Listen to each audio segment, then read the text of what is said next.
राधे राधे महाराज जी।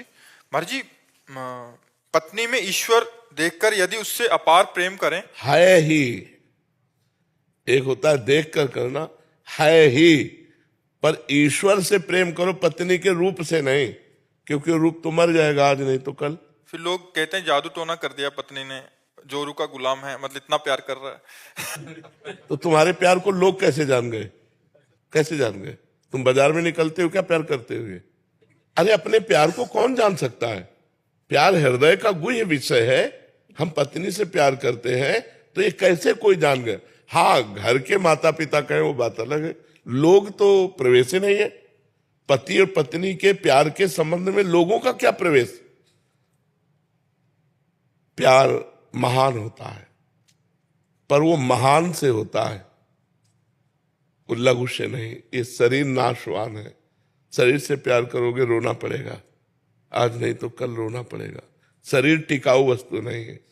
तुम पत्नी से प्यार नहीं करते, तुम भोग से प्यार करते हो। तुम पत्नी के शरीर से प्यार करते हो, पत्नी से प्यार नहीं करते। ईमानदारी से बताओ, आज से नियम दे दे कि कभी भोग नहीं भोगना है, और इसके शरीर के अंदर परमात्मा बैठा, इसके शरीर से प्यार नहीं, तो अभी आपको फिर रह क्या गया? उत्तर आएगा कि ले आएगा? रह क्या गया? प्यार का सही स्वरूप परमात्मा से है, सब में परमात्मा है। अगर पत्नी को परमात्मा मानकर प्यार किया जाए तो भगवत प्राप्ति हो जाएगी। पर पत्नी में जो परमात्मा है, अब उससे प्यार नहीं करते।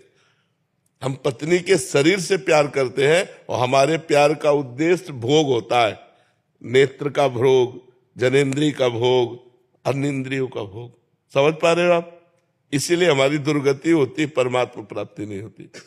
नहीं, अगर ऐसे पत्नी प्रेमी ढूंढे जाए तो हमें लगता है कि काफी परसेंट में मिल जाएंगे।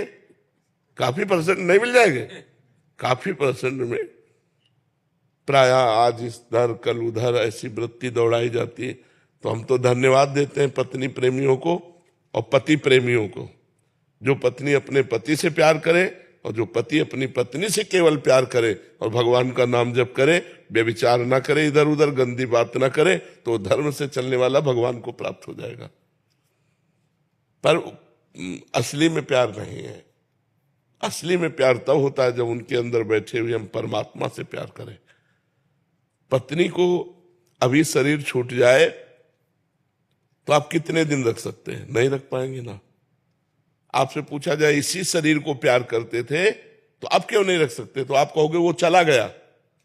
तो जो उस समय है उसको जानते हो क्या? पत्नी के अंदर जो बैठा हुआ परमात्मा है उसको तो जानते ही नहीं। उसको से तो कोई मतलब ही नहीं, शरीर से केवल मतलब। आप सच्ची बताना, क्या उसके अंदर बैठे हुए परमात्मा से प्यार है या उसके शरीर से प्यार है? बताओ ना।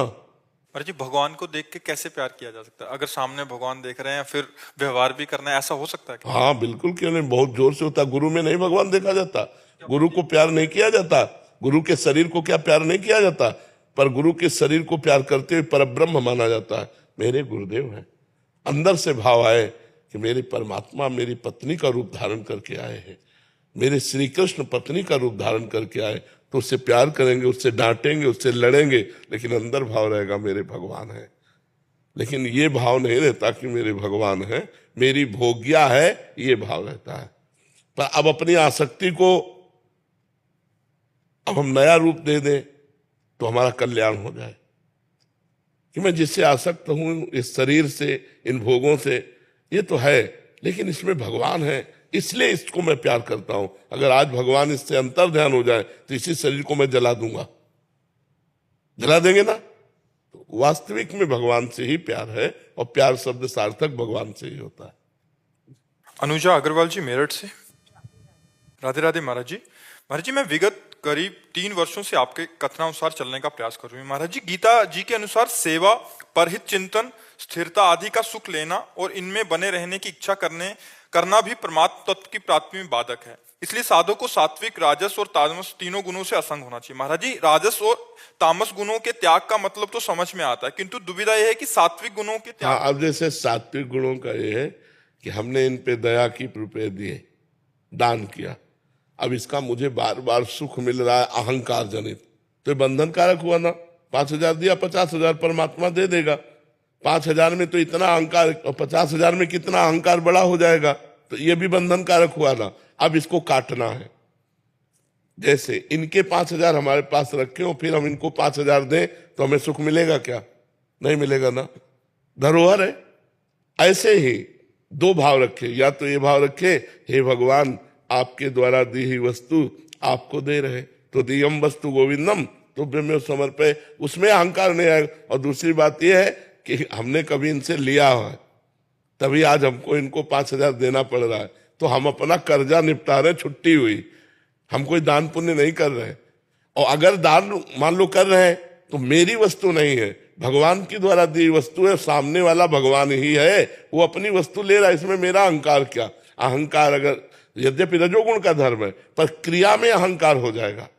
क्रिया में अहंकार हो जाता ना, मैं वृंदावन गया, ये बिहारी जी को भोग लगाया, ये किया, तो ये जो वर्णन हो रहा है ये अहंकार से हो रहा है। जो बार बार उसका चिंतन हो रहा है और उसमें हम सुखी हो रहे हैं, ये अहंकार का निषेध है। करुणा भी सात्विक है, तो करुणा कितनी हद तक वो बंधन कारक हो? ममता रहित होकर के करुणा करो। भगवान ने कहा अद्वैष्टा सर्वभूतानाम मैत्रा करुण एवच निर्ममो निरहंकारा सम दुखा सुखा समी। हम जैसे किसी पे करुणा कर रहे हैं तो करुणा करके हमारे अंदर ममता नहीं होनी चाहिए। जैसे भरत जी ने हिरण पे करुणा की, करुणा तो करनी चाहिए। अब एक नवजात हिरण का बच्चा जल में बह कर मर जाए और कोई दयाल धर्मात्मा आदमी देखता रहे, ऐसा कैसे हो सकता है? वो दौड़ पड़े, उसे उठा लिया, जल के बाहर लाए, 2-4 दिन पालन करते, इसके बाद छोड़ देते। लेकिन छोड़ा नहीं, ममता कर बैठे, करुणा करके ममता कर बैठे। और इतनी ममता कर बैठे कि जब अंतिम समय उनका आया तो हिरण का ही चिंतन करते, तो अगला जन्म हिरण का बन गए। ममता नहीं करनी, करुणा करो पर ममता न करो। भगवान कह रहे निर्ममो निरहंकारा। कब? करुणा करने पर निर्मम होना है। हम कितना भी बड़ा उपकार दूसरे का करें, हमें यही रखना है हृदय में बात कि प्रभु की वस्तु प्रभु को दे रहे, इसमें मेरी क्या है? और सच्ची मानिए, तुमको किसने दिया है धन संपत्ति शरीर? भगवान ने तो दिया है। भगवान ने दिया है, वो सामने भगवान लेने आए हैं रूप बदल कर, उनको हम दे देते हैं, तो अहंकार किस बात का? तो त्रिगुणातीत भाव में रहेगा, सतोगुण भाव में फंसाव रहता है। मैंने किया तो फिर भोगना पड़ेगा, फिर आवागमन बना रहेगा। मान लो पुण्य किया है तो आपको और बहुत धन संपत्ति मिल जाएगी, लेकिन जब इतनी धन संपत्ति में आप ज्ञान नहीं प्राप्त कर पाए तो उतने में तो और डूब जाएंगे। इसलिए मना किया गया है कि शास्त्रीय सात्विक सुखों को भी ना भोगे। यह है ना भोगना कि आपने 500 आदमियों को भोजन पवाया, इसके बाद किसी ने आपसे पूछा 500 आदमियों को भोजन, मेरी सामर्थ्य कहाँ है? ये तो भगवान की लीला है, भगवान ने दिया, भगवान ही ऐसा कर। बिल्कुल शांत एकदम। अभिमानी को सुख होगा, वो सुख जो ले रहा है वो उसके बंधन का कारण है। समझ पा रहे हो ना? अमित नेमा जी, बेंगलोर। महाराज जी, 2 वर्ष पूर्व महाराज जी का एक वीडियो देखा और मेरा पूरा जीवन ही परिवर्तित हो गया। महाराज जी, श्री जी की कृपा से बिहारी जी की छवि विराजमान है। आपके एक सत्संग में सुना था नीरस भोजन और अल्प भोजन साधना को परिपक्व बनाता है। महाराज जी, मेरा प्रश्न है कि जब भी मैं ठाकुर जी को भोग अर्पित करता हूं तो उत्तम से उत्तम मिष्ठान व विविध व्यंजन अर्पित करने का प्रयास करता हूं, क्योंकि मैं अकेला रहता हूं और प्रतिदिन समस्त भोग सामग्री मुझे ही भोग लगा के पानी होती है। तो महाराज जी, ऐसे में ना तो अल्प भोजन का नियम निभा पा रहा हूँ, ना ही नीरस भोजन का, और पूरी भोग सामग्री छक के पा लेता हूं। उत्तम भोग लगाए मोर मरकट को सेवे, स्वामी हरिदास जी के लिए आया है। 8 असरफियां रोज बिहारी जी के चरणों से निकलती थी, 56 प्रकार का भोग लगता था, और आप ऐसे लेकर ऐसे, और 1 मुट्ठी चना खाते थे केवल। और जो 56 भोग था वो ब्रजवासियों को और मोर बंदर इनको बांट देते थे। उत्तम भोग लगाए मोर मरकट को सेवे। तो जैसे मीठा है, मेवा है, ये चीजें भोग लगाओ, लेकिन एक पात्र में रख लो, बाहर निकलो, गाय में दिखाई दे और पशु पक्षी बंदर दिखाई दे, उनको पवा दो। आप रोटी दाल पाओ, जरूरी है रोज मेवा पाओगे तो बिहारी जी तो पचा जाएंगे, आप तो नहीं पचा पाए। भाई वैसे भी हलवा पूड़ी खीर रसगुल्ला सब भोग, हमारी श्री जी को लगते हैं। तो ऐसी चीजें जो हम पाकर भजन ना कर पावे वो दूसरों को बांट देनी चाहिए। कोई न कोई मिले न मिले, बंदर और गाय और श्वान कुत्ता ये तो सर्वत्र मिल जाते हैं, पवा दो। जैसे बंदर है मेवा बढ़िया पा जाएगा, गाय भी पा लेंगे, खीर पूरी जो भी जैसा हो, अपने अनुकूल भोजन जिससे हमारा पाच्य सुपाच्य रहे और भजन में वृत्ति बने। तो ये नहीं तो फिर आप देखो ना, पाके देखो भजन में कहाँ रुचि बनती है। भगवान का प्रसाद है, लेकिन अधिक से अधिक गरिष्ठ पाओगे तो भगवान के तो लीवर चिदानंदमय है, और अपना लीवर प्राकृतिक वो नहीं झेल पाएगा, रोज खीर पूरी नहीं झेल पाएगा, और फिर उसका सप्तम धातु बनेगी, उनके तो बनती नहीं है, अपने तो सब बनता है, फिर उसके लिए जो वेदनाएं होंगी फिर उसका क्या होगा। इसलिए थोड़ा जैसे पंडित रामकृष्ण बाबा ब्रज के महापुरुष ये हैं, तो जब राधा रमण जी जाते और प्रसाद में अगर मीठा का दोना मिलता तो मना कर देते, हमें तुलसी दल और चरणामृत दीजिए। बोले आज जवान को हम मीठा का, कल हमारी जवान मांगेगी, फिर हमें तुलसी दल दो। एक बार बलराम दास जी बाबा झाड़ू मंडल, ये बड़ा रास मंडल के पास है, वो बिल्कुल यमुना जी के किनारे है। तो वहाँ माताएं बहनें यमुना स्नान कर रही थी और वो वृद्ध संत बैठे भजन कर रहे थे। तो उनकी दृष्टि किसी माता बहन के शरीर पे गई, तो काम वेदना जागृत हो गई। अब वो सच्चे महात्मा उठे, आए, अपने सब शिष्यों को बुलाया और कहा आज हम प्राण त्याग देंगे। तो कहा क्यों महाराज जी, ऐसा क्या हो गया? बोले यमुना किनारे भजन कर रहे थे तो देखा एक माई को स्नान कर रही थी, तो अंदर काम आ गया। कैसे आ गया ये? अब प्राण त्याग देंगे। तो शिष्य जन सब प्रवीण थे, तो उन्होंने कहा महाराज जी वृंदावन की परिक्रमा एक बार कर लो, फिर जैसा निर्णय आपका हो। तो नाम कीर्तन के सहित वृंदावन की परिक्रमा हुई तो सब भाव खत्म हो गया। तो उनका कल भोजन कहाँ से हुआ था? तो बोले गोविंद देव, उस समय गोविंद देव जी यहीं वृंदावन में विराजमान, अब इस समय शायद जयपुर में विराजमान, जयपुर में विराजमान। तो गोविंद देव जी का प्रसाद आया था, हम सब लोगों ने, तो उनका गोविंद देव जी का प्रसाद, जाओ पता लगाओ कि गोविंद जी को किसने भोग लगाया। तो पता चला कलकत्ता की वैश्या ने। बोले इसीलिए हमारे अंदर काम भाव है। कलकत्ता की वैश्यावृत्ति से कमाया हुआ धन और उसे गोविंद देव जी का भोग लगा, तो गोविंद देव जी तो भगवान है, लेकिन अपने लोग तो, वो बहुत गुस्सा हुए, गए गोविंद देव जी के मंदिर में और कहा प्रसाद ना पावे तो अपमान होता है प्रसाद का, और प्रसाद पावे तो बुद्धि, अब बताओ हम क्या करें। तो उनको गोविंद देव भगवान ने स्पष्ट कहा, वो सिद्ध महापुरुष थे, कि प्रसाद का किनका ले लो, किसने कहा भरपेट प्रसाद पाओ, मांग के मधुकरी पाओ, प्रसाद किनका, थोड़ा किनका ले लिया और मधुकरी मांग करके खाओ। तो ये समझो कि जैसे उत्तम भोग ठाकुर जी को लगाते हैं, तो जो हमारे लिए उचित है वो तो हम प्रसाद ले, और जो हम नहीं पचा पाएंगे, हमें पता है कि इसके पाने से, अब जैसे ठाकुर जी को बादाम और सब डाल के हलवा बनाओ, भोग लगाओ, बहुत बढ़िया, लेकिन आप पूरा पा जाओ तो आप देखो, उसको पाके देखो कैसा लगता है। शरीर में ऊर्जा शक्ति बढ़ेगी, शरीर अन्य भोग वासनाओं की भी मांग करेगा। तो भोग लगाया, थोड़ा ले लिया, फिर गाय को पवा दिया। अपना जब निकले टहलने, कहीं बाहर निकले तो पात्र साथ रखा, जहां देखा गौएं हैं वहां उनको पवा दिया, ऐसा कर लिया। नरेश जी जोधपुर से। राधे राधे प्रभु। राधे राधे महाराज जी। महाराज जी, प्रेम लक्षणा भक्ति क्या होती है और इसे प्राप्त कैसे किया जा सकता है? पहले नवधा भक्ति हो तब प्रेम लक्षणा में पहुंचा जा सकता है। श्रवण कथन सुमिरन सेवन चित लावही, अर्चन बंदन अरुदासंतन सख्य और आत्मा समर्पण, ये नौ लक्षण भक्ति बढ़ाई, तब तिन प्रेम लक्षणा पाई। पाई रस भक्ति गूढ़ जुग जुग जग दुर्लभ भव इंद्रादि विधिम। ये जो प्रेम लक्षणा भक्ति है, ये ब्रह्मा आदि बड़े बड़े देवताओं के लिए भी दुर्लभ वस्तु है। ये मनुष्य योनि में नवधा भक्ति करने पर परिणाम में प्राप्त होती है। प्रेम लक्षणा का तात्पर्य होता केवल भगवान से प्रेम, केवल भगवान का स्मरण, केवल भगवान के लिए रोना नाचना गाना, न लाज तीन लोकन की, न वेद को कहो करे, न शंख भूत प्रेत की, न देव जक्षते डरे, सुने न कान और की, द्रवे न और इच्छना। ये है प्रेम लक्षणा। कोई परवाह नहीं, हर समय भगवान का मधुर मधुर स्मरण और सुप्रवाह हो रहा है। गदगद सुर नैना सजल, दंपति रस रहे भीन, ईगत वृंदा विपिन में, फिरे प्रेम तनलीन। प्रिया प्रीतम की रूप माधुरी नेत्रों में है, रो रहा है, कभी प्रेम में कभी विरह में, उसको दुनिया से कोई मतलब नहीं।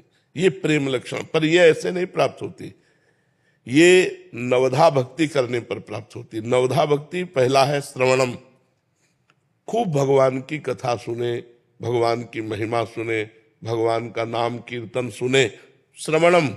फिर कीर्तनम, खूब भगवान का नाम कीर्तन करे, भगवान की कथा स्वयं करे, घर में बैठकर भागवत 1 अध्याय 2 अध्याय 4 अध्याय, रामचरितमानस, जो जैसे भाव वाला हो।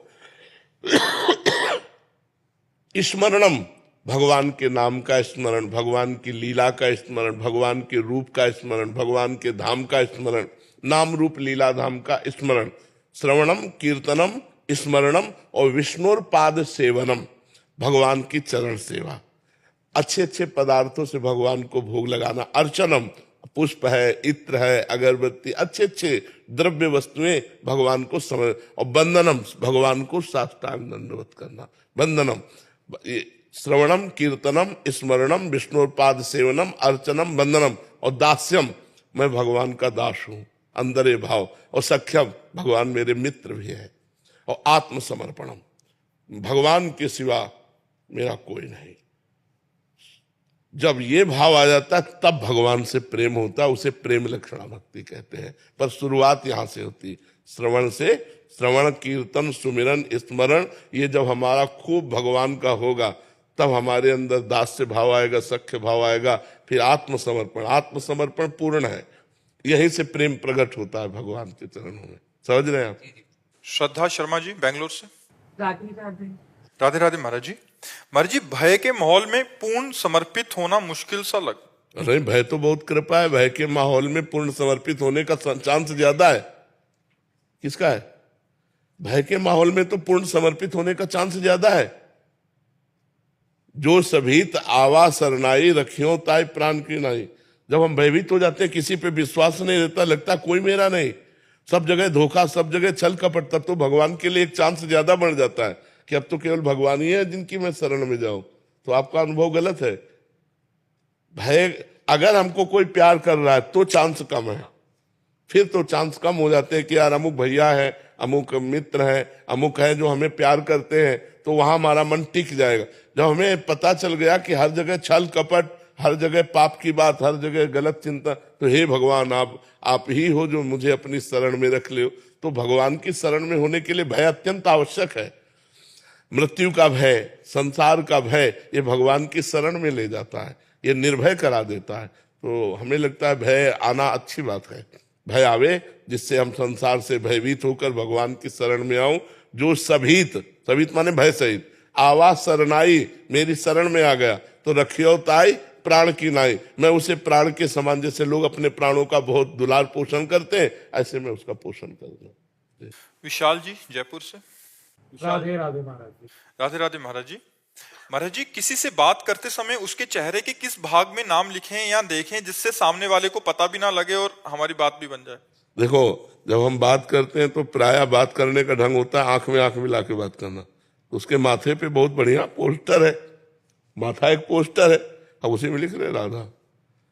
जिसे आपसे बात कर रहे हैं हम उसी में लिख रहे हैं राधा। सामने राधा नाम का दर्शन कर रहे हो, आपसे बात कर रहे हैं, तो हमारी भगवती स्मृति भी रही, हमारा काम भी चल गया। नहीं तो जब हम आपकी तरफ देख रहे हैं तो इतने में स्थान भी तो खाली है, इसी स्थान पे लिख रहे हैं राधा। हमारे और आपके चेहरे के बीच में राधा नाम है, हम आपको देख रहे हैं ऐसे। तो ये प्रक्रिया, हाँ, बातचीत करते हुए नाम में रहना, क्योंकि बातचीत से राधा राधा तो नहीं जप सकते, क्योंकि बातचीत कर रहे हैं, सुनना भी है, उत्तर भी देना है, लेकिन हम दिमागी स्थिति राधा नाम में रख सकते हैं। राधा लिखा हुआ है बस, आप सुनो। अच्छा, आप ऐसे, आप ठीक है ना, और ऐसे बातचीत कर रहे हो, राधा नाम लिखा हुआ है। पर बहुत प्रवीणता चाहिए, नहीं 1 मिनट में भूल जाओगे, बात करते करते वो भूल जाओगे। बस इसमें अभ्यास चाहिए, प्रवीणता चाहिए। तो मस्तक पर गोविंद सिंह जी। श्री राधा वल्लभ श्री हरिवंश। महाराज जी आपके चरणों में कोटि कोटि प्रणाम। महाराज जी कभी कभी हम जो काम या कार्य करना नहीं चाहते पर मन उसी कार्य को करने के लिए विवश हो जाता है, उससे बचने का कोई उपाय है? हाँ, नाम जप। क्योंकि अध्यात्म की शक्ति के बिना हम अपनी जानकारी का सदुपयोग नहीं कर सकते। जैसे हमें ये जानकारी है कि ये नहीं करना चाहिए, पर हमारा मन विवश होकर के करवा देता। विवशता क्या होए? सुख। इसके ऐसा करने से सुख मिलेगा। अंदर देखो, सुख की लालसा से हमारा मन हमसे गलत कार्य करा लेता है। हम जानते हैं कि गलत है, पर हम रुक नहीं पाते हैं क्योंकि हम में सामर्थ्य नहीं है। मन हमसे बलवान है और हम में सामर्थ्य नहीं, तो हम मन के गुलाम हैं। वो जहां ले जाना चाहता है वहां हम चले जाते हैं। अब मन को अपने अधीन करने के लिए हमें सामर्थ्य जो चाहिए वो नाम जप से मिलेगा। मैं महाराज जी जैसे आर्मी में हूँ, तो कभी कभी ऐसा होता है कि मेरे को पता है कि ये काम गलत है, पर फिर भी मतलब ये आपका ही प्रश्न नहीं, ये टोटल सबका प्रश्न है। ये प्रश्न टोटल सबका है कि हम जानते हैं गलत है, लेकिन हम रुक नहीं पाते और गलत कार्य कर लेते हैं। उसका कारण है सुख बुद्धि। उस क्रिया में, उस वस्तु में, उस पदार्थ में सुख बुद्धि, और सुख बुद्धि के कारण हम उसे भोगते हैं। बाद में ग्लानि होती है। हमें जानकारी भी थी कि नहीं होना चाहिए। इसमें हमारे अंदर अध्यात्म शक्ति की कमी है। यदि हम नाम जप करें, सत्संग सुने, तो कितने ऐसे आते हैं भाई लोग और कहते हैं कि मैं बुरी संगति में था, मैं बुरे आहार विहार करता था, सत्संग सुनकर मैंने छोड़ दिया। पावर मिला ना? मैं भी वही हूँ। हाँ, तो पावर मिला ना। तो जब भगवान की बात सुनी और आपने वो वस्तु छोड़ दी, अगर आप भगवान का नाम जप करेंगे तो जो गलत है सब छोड़ सकते हो। जो करना चाहिए वही करोगे, जो नहीं करना चाहिए वो छोड़ दोगे नाम जप के प्रभाव से। भगवान का जितना अधिक से अधिक नाम जप कर सको। अच्छा, नाम जप में कोई नियम नहीं है। ये बिना नहाए नहीं जप सकते हो, ऐसी जगह नहीं जप सकते हो, जहां भी हो वहां जप सकते हो।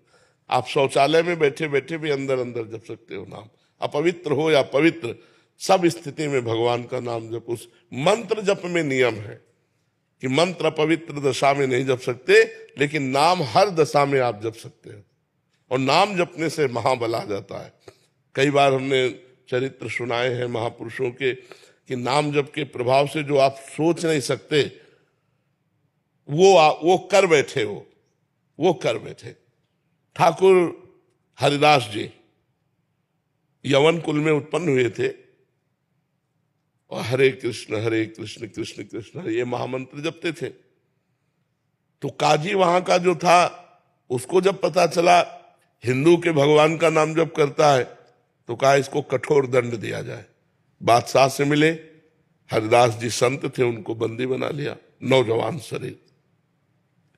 बादशाह ने बैठाला उनके तेज को देखकर और कहा आपसे हम प्रार्थना करते हैं। काजी ने कहा सरकार इनकी बात पे मत आना। तो उसने कहा तुम ही दंड दे दो। तो वो बहुत दुष्ट स्वभाव का था काजी। उसने कहा 20 बाजारों में इतने कोड़े मारो इनके कि मर जाएं और फिर इनको फेंक दो। देखो नाम की सामर्थ्य देखो। 2 शब्द बोल देना है और सब बच जाओगे।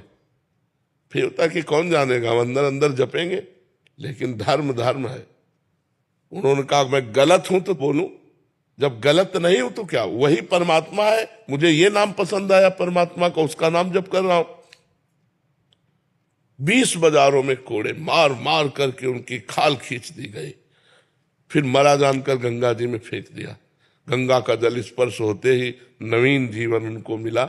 उनकी बड़ी पावन चरित्र। तो आप देखो, भय से, भयानक कष्ट से या भयानक प्रलोभन से भी जो ना डिगे वो धर्म है। और ये धर्म को धारण करने की सामर्थ्य नाम से आई। अगर हम नाम जप करें तो हम बड़े से बड़ा दुख सह सकते हैं। अपने धर्म के लिए हम प्राण भी समर्पित कर सकते हैं। जैसे आप राष्ट्र के लिए प्राण समर्पित किए हो, कभी भी गोली लग सकती है, लेकिन आप भयभीत थोड़ी हो, आप उत्साहित हो।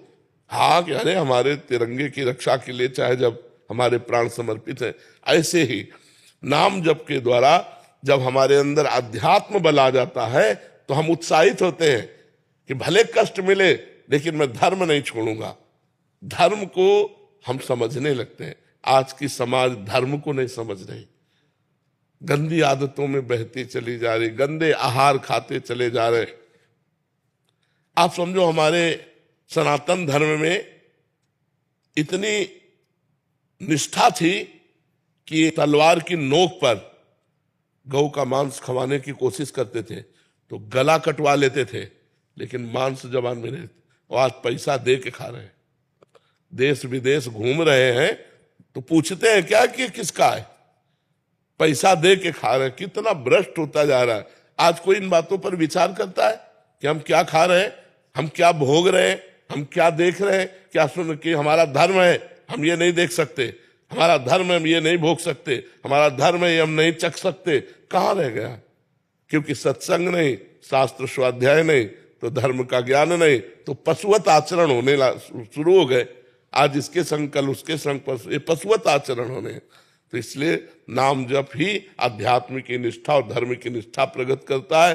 तभी जो करना चाहिए वो हम करेंगे, जो नहीं करना चाहिए वो हम नहीं करेंगे। ये नाम जप के बल से आएगा। कृतिका जी पंजाब से। राधे राधे महाराज जी। महाराज जी, आपने एक वीडियो में कहा था कि स्वर्ग लोक में गलती करने पर आत्मा नीचे फिर मृत्यु लोक पे आ जाती है। तो महाराज जी, क्या अगर हम भगवत प्राप्ति कर वैकुंठ जाते हैं तो वापस गिरने पर धरती पर ही तो नहीं आना पड़ेगा? वैकुंठ से वैसे आना नहीं होता, पर एक बार हुआ है जय विजय का।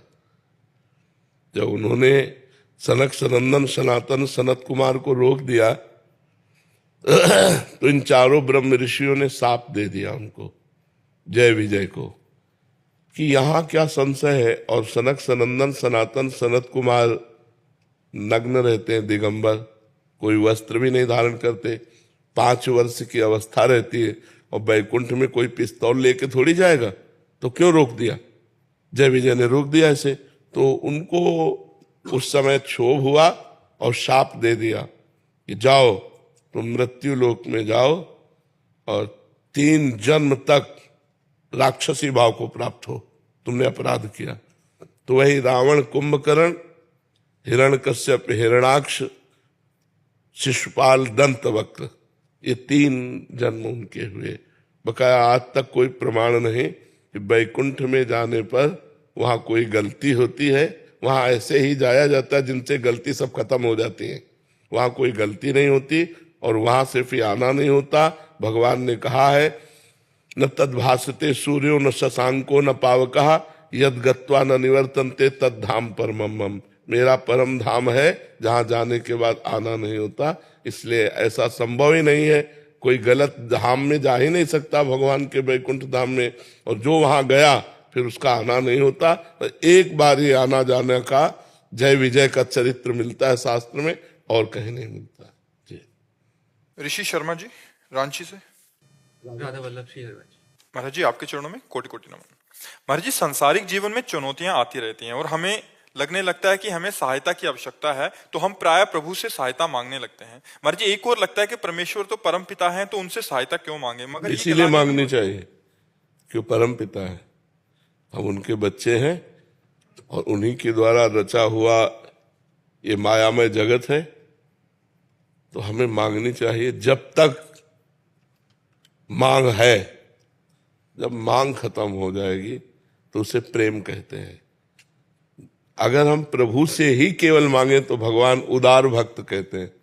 गीता जी में उत्तर दिया अर्जुन जी की जिज्ञासा से कि आर्त भक्त, जो अपनी संकट निवृत्ति करना चाहता है, अर्थार्थी भक्त जो संपत्ति प्राप्त करना चाहता है, जिज्ञासु भक्त जो भगवान को जानना चाहता है, और ज्ञानी भक्त जो भगवान को जान चुका है।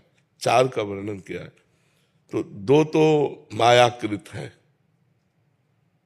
और 2 अध्यात्म में है। जिज्ञासु जो भगवान को जानना चाहता है वो मायाकृत नहीं है, वो भगवान को जानना चाहता है, और ज्ञानी तो भगवत स्वरूप है ही।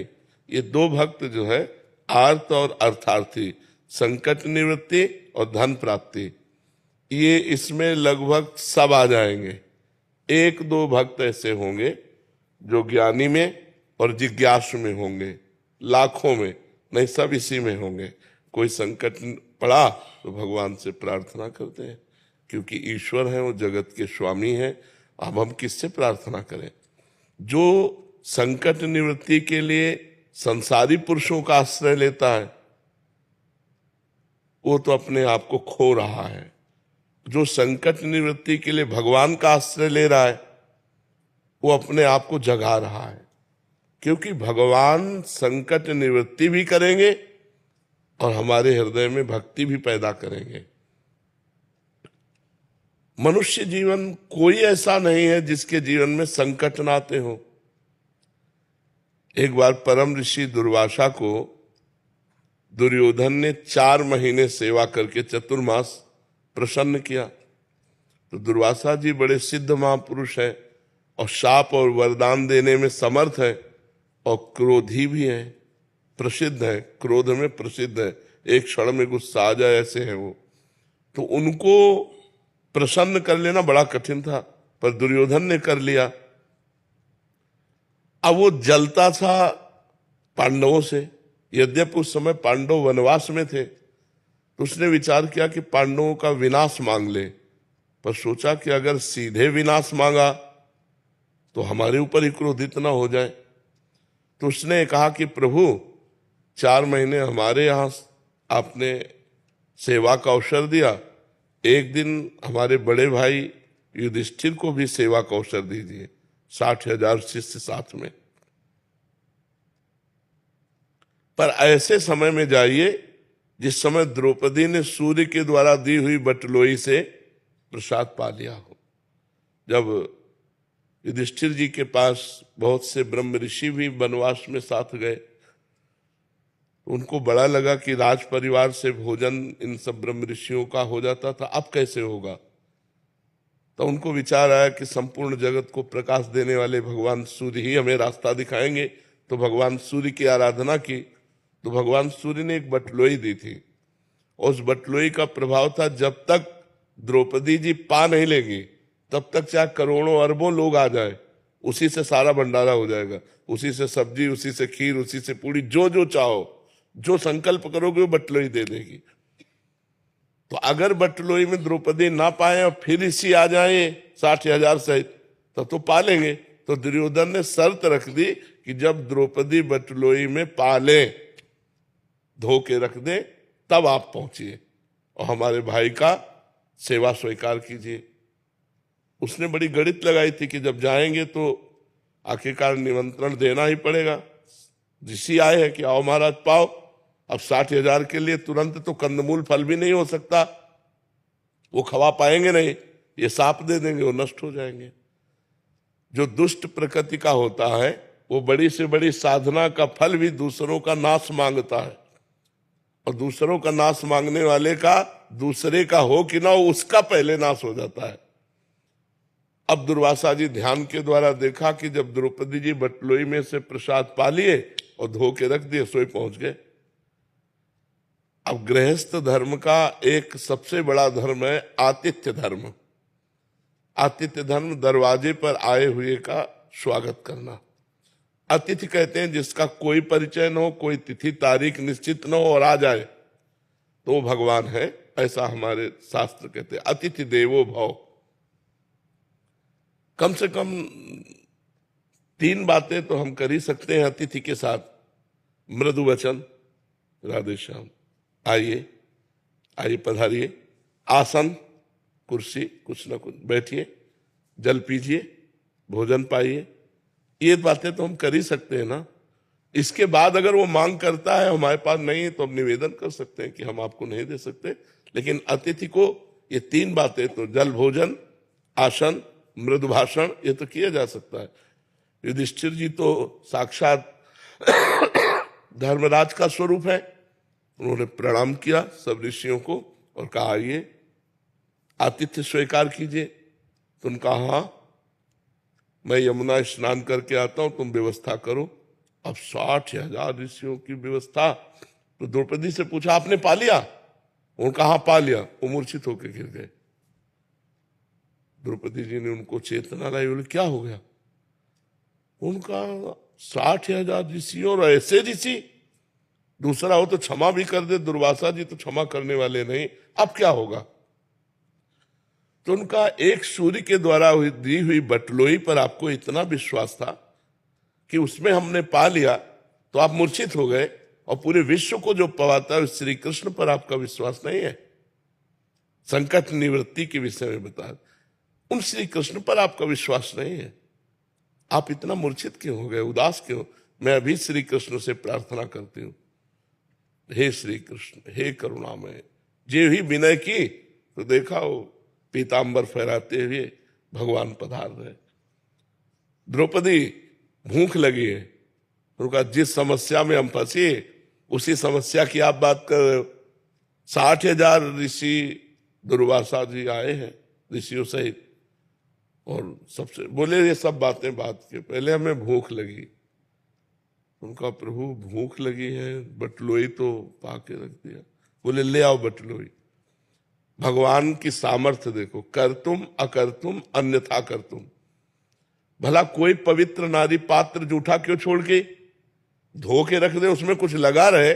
द्रौपदी जैसी पतिव्रता, दूसरी बात वरदान था कि द्रौपदी के पा लेने के बाद बटुले में कुछ नहीं रहेगा, वरदान भी और धो के भी रख दिया, और उसमें भगवान ने शीत निकाला, एक साग की पत्ती, और जे ही अपने मुख में डाला। और विश्वात्मा है ना भगवान, सबके हृदय में विराजमान।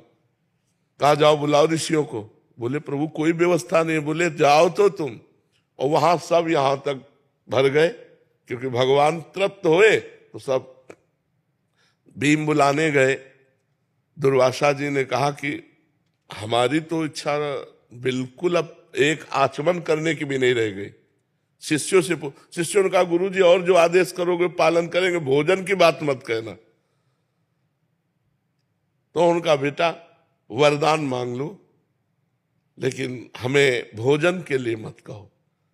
तो उनका जिस भावना से दुर्योधन ने आपको भेजा था वो उसी भावना को प्राप्त हो जाए। तो दुर्योधन ने विनाश की भावना से भेजा था, विनाश को प्राप्त हो गया। तो संकट निवृत्ति करने से भगवान से हमारा भगवान के प्रति जुड़ाव बनता है। यार भगवान ने मेरी सहायता की, भगवान से भक्ति बढ़ती है। संपत्ति की प्राप्ति के लिए सुदामा जी के पास खाने को भी नहीं था, पर श्री कृष्ण श्री कृष्ण श्री कृष्ण, तो जैसी द्वारिकापुरी वैसी सुदामापुरी बना दी। तो और प्यार बढ़ गया ना कि भगवान हमें कितना प्यार करते हैं। तो दो प्रकार की जो भक्ति है, एक संकट निवृत्ति, एक धन प्राप्ति, पर हो केवल प्रभु से ही।